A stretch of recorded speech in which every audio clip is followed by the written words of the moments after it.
Who would have thought that the birth of my first grandchild would lead to the possible destruction of my 24-year marriage to Jane?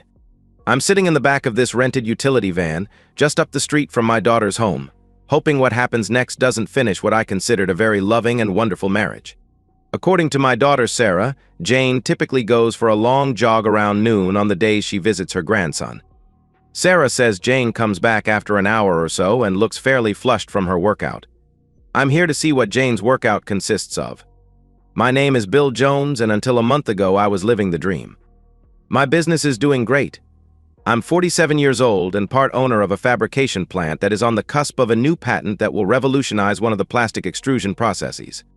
If everything goes according to plan, I stand to make a few million on the patent even after sharing the profits with my co-inventor and the 5 investors who backed our development. Besides my work life, I thought my personal life was everything I could ask for.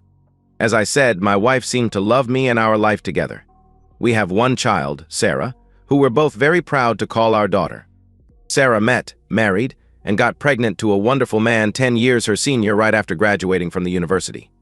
The funny thing about Sarah is how easily she's taken to motherhood and being a full-time homemaker. Here's a girl, a woman really, but she'll always be my girl, who graduated with honors and had every intention of taking the financial world by storm. Sarah's graduation present from her mom and me was a full 6 weeks of touring Europe. It was her reward for finishing college in 3 years, bucking it up while most of her peers spent spring and summer breaks on the beach.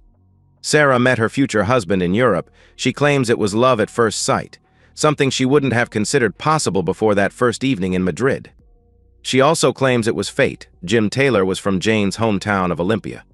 When Sarah returned from her European tour, she moved into her grandparents' house, Jane's folks, and within 6 months she was engaged to Jim. Within 18 months she was married and pregnant with our first grandchild. Jane couldn't have been more excited. She immediately cut her hours at work so she could spend time with Sarah and the baby. Okay, so now you know my work life is great. I'm a very happy papa or grandpa or father-in-law. That brings us to my marriage to Jane. Jane and I met at the University of Washington. I was a senior and Jane had transferred in from Washington State.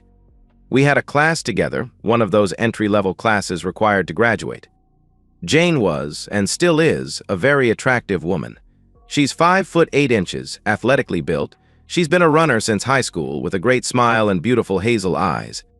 I was smitten the first day I saw her, but our few conversations after class led me to back off since she seemed reserved. By the time the quarter ended, I worked up enough courage and she accepted my invitation to go out. One date led to another and things were looking good for a long-term romance. I found out the reason for her reservation after our 3rd or 4th date. She was getting over a very bad breakup.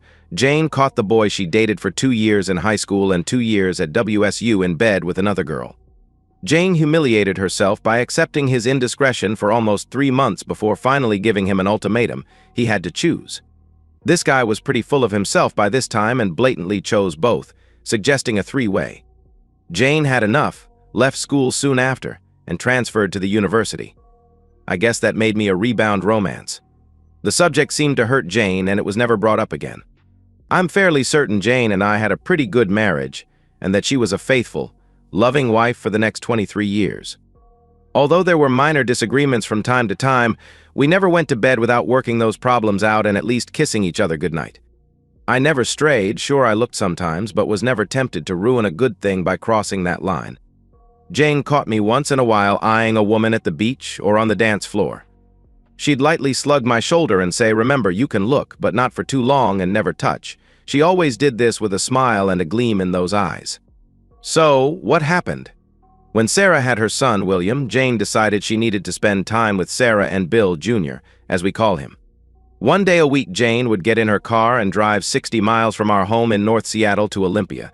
Not far by measured miles, but anyone who's driven that stretch knows it takes hours to go from point A to point B. After a couple of months of driving back and forth on the same day, and with winter coming on, Sarah bought a daybed and put it in their study so Jane could spend the night. Jane could drive south in the morning of the first day and come home prior to rush hour on the second. I used the evenings Jane was away to work on the patent. This new routine worked out so well that Jane continued to stay overnight in Olympia even after the weather improved the next spring. Saturday, June 27th, was Bill Jr.'s first birthday. Sarah and Jim planned a barbecue in their large backyard to celebrate the event. Two minor incidents occurred during the picnic. Both played a role in putting the pieces of this mystery together. I was sitting in a nice lounge chair having a cold beer when Jim and Sarah joined me. They caught me staring at Jane. Jim was the first to speak. "You're a lucky man, Dad." I must admit that I took my father's advice and looked at Sarah's mother to see how my future wife would look when she's 40 before proposing. Sarah gave him a slug on the shoulder, just like her mom always did to me. "You pig? I can't believe you'd say such a thing. What if my mother wasn't such a babe? Would you have dumped me?" I tried to save Jim.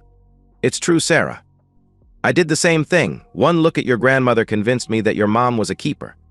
With that, Sarah gave me a punch on my shoulder. "Okay, Dad, but what are we girls supposed to do? Look at your fathers." "In that case, I better like looking at a shiny bald head." The three of us looked over at Jim's dad manning the barbecue and laughed. Jim's dad is a great guy and good-looking, but he's fighting the male baldness thing by letting his hair grow and trying to comb it over. Right now, the wind was blowing it around, and he looked like a certain future president. "Well, anyway, you're right, Jim. I'm a lucky man. How many men are married to a 45-year-old woman who has the body of a 30-year-old? Sarah replied. "She should be in good shape with all the running she does. Every day she's here, Mom takes off by noon and spends at least an hour running to the waterfront and back. I don't know how she can do it." "Yeah, she runs at least 4 days a week at home. Once or twice a week I go out with her and she runs me ragged. She'll do 4 miles at a 7-minute mile pace. I think she's going to try for the half marathon this fall. You have to hand it to her." About this time, Jim's dad, Jeff, called everyone over and started serving the grilled corn on the cob and burgers, including some surprisingly good veggie burgers, the first I've ever tasted. I sat with Jeff and Jim, and we compared work notes. Jeff had a restaurant supply business and he was grooming Jim to take over when it was time to retire in 10 years or so. After the meal, I went inside to grab a few beers for the three of us, and just before I walked out the patio door, something caught my eye in the house behind Jim and Sarah's. I took a step back into the house and focused my eyes. Sure enough, Jim and Sarah's backyard neighbor was standing at an upstairs window looking over into our yard with a set of binoculars. I couldn't tell for certain, but it looked as if he was watching the table where Jane, Sarah, and Jim's mom were sitting. As I moved back through the patio door, the neighbor quickly lowered the binoculars and stepped back from the window. "Jim, what's the deal with the neighbor behind you?" "I just saw him staring over here with binoculars." Both Jim and Jeff took their beers and gave me a look like, "What the hell? That's Alan Ross? He's actually a salesman for one of our main vendors and the guy gives me the creeps. We had a neighborhood watch block party last year, and even though the guy doesn't live on our block, he shows up." Everyone thought it was a bit strange. I caught him more than once staring at Sarah, so I went over and talked to him. He of course recognized me, was surprised we were neighbors, and apologized. He said Sarah reminded him of someone he knew back in high school. I let it go, but it was strange. "Well, I hope you keep the curtains in your back bedroom closed." What an asshole. But something about this rang a small bell in my head. It was a long afternoon, and by the time Jane and I headed home, I forgot about the kid's neighbor. It wasn't until Sunday morning that I remembered. Jane was out on one of her runs and I was having my second cup of coffee, so I went over to the bookcase and pulled out one of Jane's high school yearbooks. We keep all that nostalgic stuff with the photo albums in the den. I looked up the name Alan Ross, and much to my surprise, there was a handwritten note in the margin. "Jane, it's been 2 great years with you. And just as your favorite song says, we've only just begun. I am looking forward to next year at WSU and all the years after. Your love forever, Al." So, it was Jane's old boyfriend who was living right behind Sarah and Jim. Did she know? If she knew, why didn't she say anything? These and dozens of other questions swirled around in my head until Jane came home and took her shower. By the time she came downstairs, I had a fruit and yogurt smoothie waiting for her. As usual, Jane had that fresh, flushed, and glowing look about her. She looked so beautiful, I almost chickened out, but I sucked in my breath and asked the million-dollar question. "Jane, do you know an Alan Ross?" Jane's answer was so fluid, in retrospect, it was almost as if she anticipated the question and was ready with her answer. "I knew an Alan Ross in high school. We even dated for a while. Why do you ask?" Jane's answer took me by surprise, and I decided to play the rest of the hand close to the vest. "He lives behind Sarah and Jim." When Jim caught Ross looking at Sarah, he called him out and Ross said she reminded him of a girl he knew in high school. Given how much Sarah looks like you at that age, I wondered if you weren't the girl he was talking about. It could be. But why bring it up? Did something happen? Not really, but I think I saw him watching us from his house yesterday. It just seemed a little odd, that's all. Then events cascaded to this moment with me sitting in this rented van. First, the next time I went into the den, Jane's senior year yearbook was no longer on the shelf. It was like a punch to the stomach. I had to sit down in my leather chair and catch my breath. What the hell is going on? That's when Sarah's comment at yesterday's lunch came screaming back into my brain. Every day Mom takes off for an hour to run, the implications were too awful to contemplate. My Jane with another man? Should I confront Jane? Should I talk to Sarah? Or maybe hire a private detective? I remember reading something where someone asked the question, you have to ask yourself, will you be better off without her? I didn't think I could tolerate Jane's adultery, but would I divorce her? That's a question I couldn't answer that night, especially with what little information I had. I went upstairs, took a sleeping pill, and went to bed. I don't even remember if I kissed Jane goodnight, but I must have because she didn't bring it up Monday at breakfast. For the next 2 days, things were way too hectic at work to consider my personal issues. Our investors were in town Monday and Tuesday to chart our progress on the patent. It would be impossible to answer their questions and at the same time try to come up with a plan of action related to my marriage. I'd have plenty of time once the investors left Tuesday afternoon. I sucked it up and got to work. Late Tuesday afternoon, I dropped the investors off at SeaTac. As I headed back to the house I called Jane's cell, she was spending Tuesday and Wednesday at Sarah's. When Jane didn't answer her cell, I called Sarah. Sarah, hi. I tried to call your mom, but she didn't pick up. Is she there? No, Dad. Mom went over to Cindy Sullivan's tonight. I think she's an old classmate of Mom's. Funny, she never talked about her before. Is this a regular thing with Cindy? Not regular, maybe every few weeks she goes and meets someone she knew when she lived here. She's usually home by 10 unless she's had too much wine and spends the night. Mom says it's always nice to get together with the women she grew up with. She says she still feels closer to the small-town girls than she does to the women up in Seattle. After living here in Olympia for the past 3 years, I can see her point. Yeah, it's too bad your mom never really clicked with the Nordstrom crowd. She always has been more comfortable in jeans and boots. Maybe when I retire, we can make that happen. Make it soon, Dad. Jim and I are planning to have more babies, and it would be nice if all 4 of their grandparents lived close by. Sarah, you never cease to amaze me. I never dreamed my ambitious little go-getter would be talking about having a passel of kids. Just found my dream guy and found out I like being a mom. You and Mom can take most of the blame. Okay, Sarah. I'm pulling into the drive now. It's a nice night and I think I'm going to jump on the Harley and take a long ride this evening. Tell your mother I won't be answering my phone because I'm on the bike. Good night, Dad. Ride safe. It was a nice night for a ride and I had a destination in mind for this evening's ride. By the time I pulled into Alan Ross's neighborhood, it was dark. Just enough light as I rode slowly past his house to see a red Mustang Boss 429 in the drive in front of the 2-car garage and no sign of Jane's Volvo. I was just about ready to give the bike some throttle when something made me pause. The license plate was one of those vanity plates the state sold for a premium. It had a WSU Cougar emblem on the plate and the license number was Ross Boss. Why would a guy park his expensive sports car in the drive instead of in the garage? I rode a block and a half down the street to a school. It had one of those circular drives in front of the school buses. I parked the bike and pretended to do some repairs on the Harley. I had the seat off, just in case. I kept an eye on Ross's house while I pretended to fiddle away. Lucky thing, too. Olympia is still a small enough town that a guy on a motorcycle can attract attention. Within a half hour, a police officer stopped nearby. Need anything? Need anything? Not really, but thanks for asking, officer. I thought maybe I had a short in the electrical system, but it turns out the last mechanic didn't tighten the negative cable on the battery. I'm just finishing up and I'll be gone in 10 minutes. I made certain to look the officer in the eye while we chatted. What ya going to do if that doesn't fix it? He asked. My daughter and her husband live on 3rd. I'll just walk it down there. But I think I have it. Thanks again. The cop took off, but I saw him cruise by a few streets down when I was putting on my helmet. The bike was started and the headlight was on, so he left me alone. It was very dark now and Ross's Mustang hadn't moved. The next bit was going to be tricky and maybe more than embarrassing if I was wrong and got caught. I started toward Ross's house with enough speed to cut the engine and coast to the front of his house. I stopped the bike, ran up the driveway, and had to get on my toes to look inside the garage through the windows near the top of the garage door. On the right side was a Mercedes S-Class convertible, and on the left side was my wife's Volvo. I don't know how I did it. Maybe the past 3 days led me to believe that I'd find exactly what I did find, and it wasn't as much of a surprise.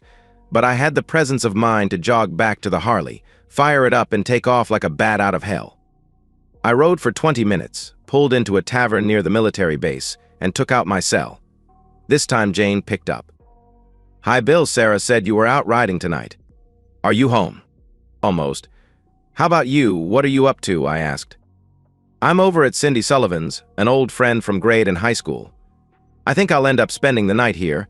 I've had a couple of glasses of wine and I think I'm over the limit. I feel okay, just don't want to take a chance." "That's good thinking. Listen, I needed to talk to you tonight because the meeting with the investors ran into a couple of snags. I'm flying out tomorrow and won't be back until this all gets straightened out. Sorry to spring this on you at the last minute." "Oh, Bill, I'm going to miss you. If you're going to be out of town, is it okay if I stay here in Olympia until you get back? You know how much I hate staying home by myself." "No, you go ahead and stay with Sarah. I'll give you a heads up before flying home. It should be Saturday at the latest. Bye." "Bye, Bill, I love you." Damn, why did she have to go and say that? It just made her betrayal that much worse. I really wasn't going out of town, of course. I just didn't want to deal with Jane while I set up the rest of my life. I rode home trying to see through a couple of misty eyes. I don't think I'm a pussy, but I'm not ashamed to say a few tears fell and quite a few curse words crossed my lips while thinking about 25 years with the woman I loved more than myself, the mother of my daughter and the grandmother of our beautiful grandson. I wondered if my life would ever be happy again. Wednesday, I called my business partner, explained the situation, and told him I'd be out for a few days. He was sympathetic and said the usual nice things to commiserate, but deep down he was probably thinking how this would affect our deal. I can't say I blame him if that's really what was on his mind. We were so close to making a small fortune, and here I am dumping a load on top of it.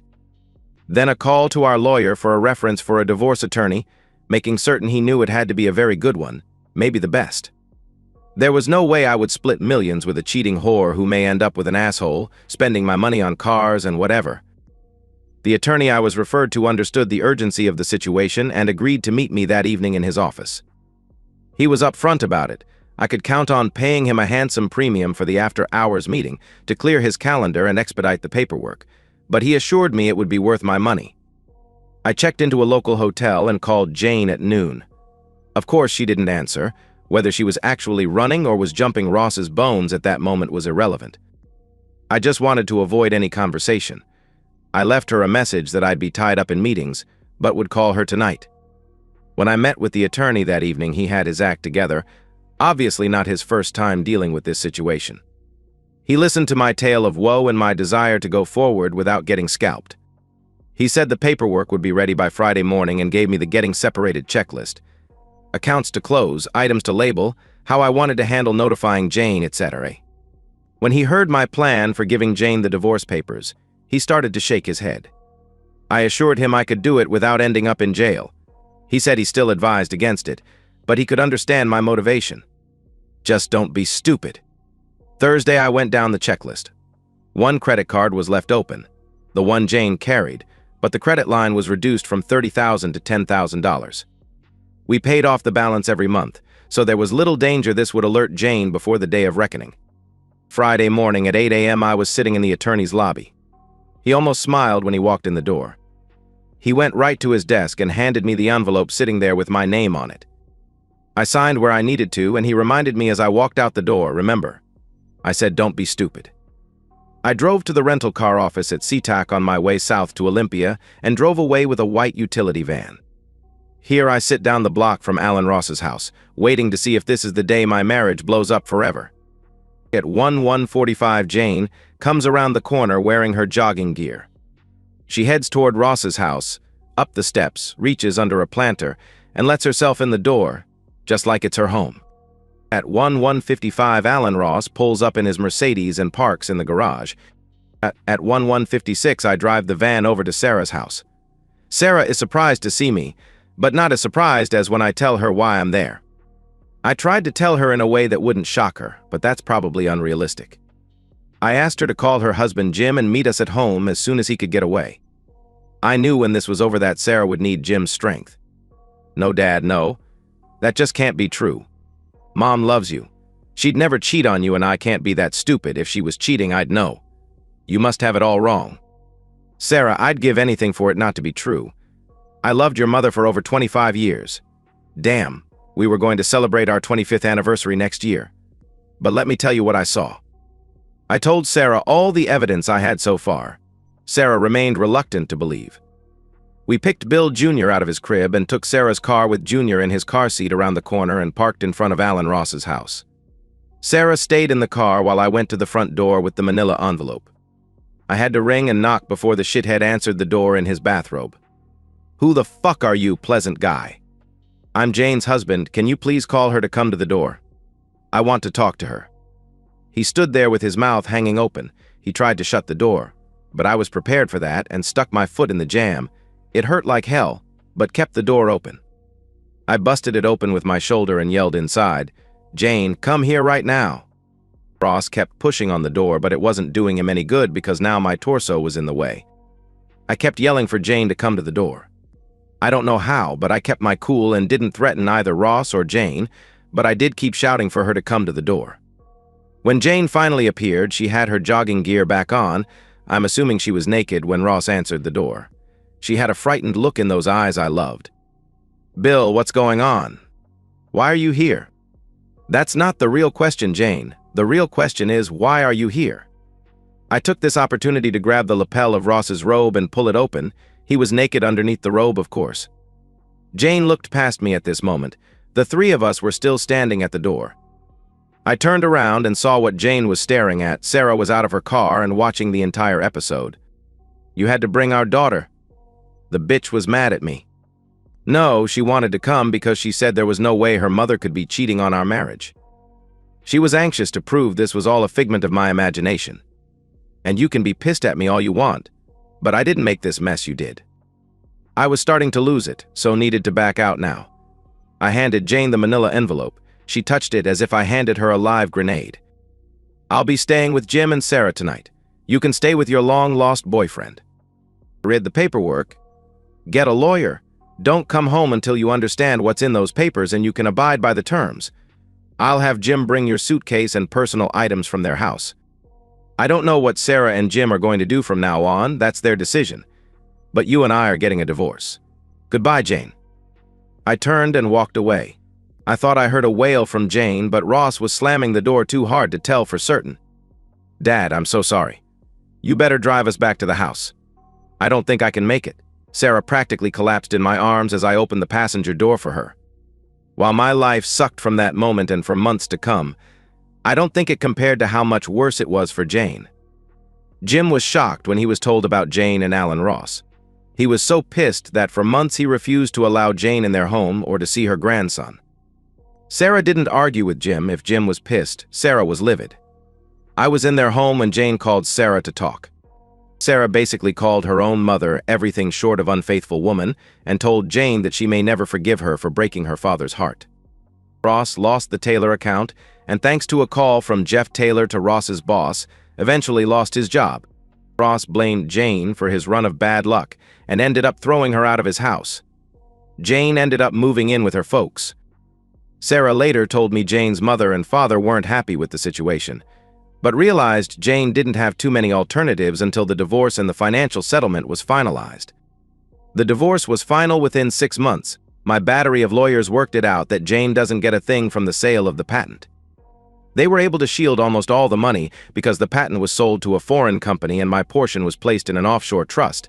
Don't ask me how. All I know is it cost me 6 figures. This made it all work, but it kept the money out of Jane's hands. She did get plenty, half the sale of our house, half of our savings, but well short of millions. Soon after the divorce, I did get a letter from Jane, But it didn't explain why she cheated. Maybe her excuses made sense to her, but not to me. It contained the usual excuses: empty nest, feeling lonely, needing closure with Ross. What the letter didn't explain was why she would jeopardize what I thought was a great marriage just for such bullshit reasons.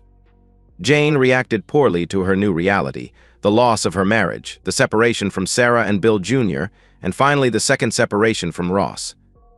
Her behavior became erratic. She started drinking and continued to go downhill. Jane ended up going into rehab at her parents' incident. I suppose most jilted husbands would feel some pleasure from seeing their unfaithful ex-wife get what she deserves, and there are times when a small smile crossed my lips thinking of her suffering. But let's face it, I loved this woman for so many years trying to shield her from pain. How could I just stop caring? Thank goodness for the support I received from my kids. I may have been uneasy about destroying my ex-wife, but I had no qualms about messing with Ross. I got a chuckle out of a couple of things Jim did even after his dad got Ross fired. One evening, Jim looked over the back fence and saw Ross entertaining a young woman. Jim went to the fence, called the woman over, and proceeded to ask how she felt hanging out with a guy who fucked a married woman, then dumped her when the woman needed him. Jim laughed when the woman walked out the side gate. He watched as Ross walked out of his back door carrying 2 wine glasses and looking around the yard for his date. Jim did the same thing a few weeks later when Ross was entertaining a group of friends in his backyard. Jim stood at the fence and asked the group what they thought of their scumbag friend. But the last straw for Ross came a month later when I was helping the kids with their move to a new home. Sarah had to get away from Ross, and they needed a bigger place since Sarah was pregnant again. Ross was out back cutting his lawn. I told Jim to wait a couple of minutes, then start recording the scene on his smartphone, but make certain to put his thumb over the microphone. I jumped over the fence and started to talk to Ross in a low voice. I said a few things to get him riled. Ross was so pissed that he took the bait. Jim caught it on video. I was standing with my hands at my side when Ross took the first swing. I was ready for it and ducked enough to only get clipped. My first roundhouse caught Ross right in the nose. The sound of his nose crunching and the sight of the blood made my heart swell. The second roundhouse caught Ross in the solar plexus. Ross doubled over and began puking. I had to back up fast to avoid getting my shoes covered with his bile. As he leaned over puking, I grabbed his ear, twisted the hell out of it, and whispered, "Next time you won't be so lucky. Next time you'll get seriously hurt." Ross was still doubled over when I walked out of his yard through the front. Somehow his Mercedes got keyed. I immediately went to the police station with Jim. My story was Ross invited me over to his yard. I figured it was to apologize, but when I got there, Ross took a swing at me and I only defended myself. Jim showed the cops his recording and I swore out a complaint of assault. Hours later, Ross got out of the emergency room and headed to the police station to swear out a complaint against me. The whole episode came down to he said, and I ended up walking out of the courthouse scot-free. It's funny, I spent my entire career believing in the win-win philosophy. Always looking for a way for both parties to a contract to walk out of the room feeling good. There's nothing win-win in a divorce, at least nothing I can point to. It's definitely lose-lose, no matter how bad you stick it to your cheating ex-spouse. It's been 2 years since that awful afternoon sitting in that rented van. I wish I could say that I met a 30-something bikini model who pledged her everlasting love and fidelity to me, but we all know life isn't really that kind. I had 24 great years with the woman I loved with all my heart. I have 2 great kids, yes, I consider Jim to be a son, and now 2 great grandchildren. Financially, I'm in great shape. Do you know how many men get shafted by the system and end up living in a 1-room apartment while supporting a cheating ex-wife? Too many, but at least that's not my fate. No, I have enough money to live comfortably and even travel. I'm currently spending a month touring Italy on a Ducati. Even took in the Moto G pieces in Mugello. But as I sit having an espresso outside a cafe in Florence, I have to fight back the tears. Jane and I always said we'd do this together, tour Italy on a motorcycle with no deadlines and only each other. Now I'm doing it without her. Jane did get out of rehab, but still lives with her parents. Sarah and Jim allow her to visit her grandchildren for no more than an hour every month. I think Sarah does this as a form of torture. She still hasn't forgiven her mother. The question haunts me, how could she do this to us? Life isn't a movie where every question is answered before the credits. It's more like a Joseph Conrad novel, Life just is, and often absurd, and the good guys don't always win. I finish my espresso, put the helmet back on, start the bike, and ride into my own heart of darkness. And that's the end of today's story. If you enjoyed it, please give this video a thumbs up and drop a comment below. Your support helps the algorithm push my content further. If you're new to the channel, don't forget to hit that subscribe button. It really helps me keep creating more stories for you. Thanks for watching, and I'll see you in the next one.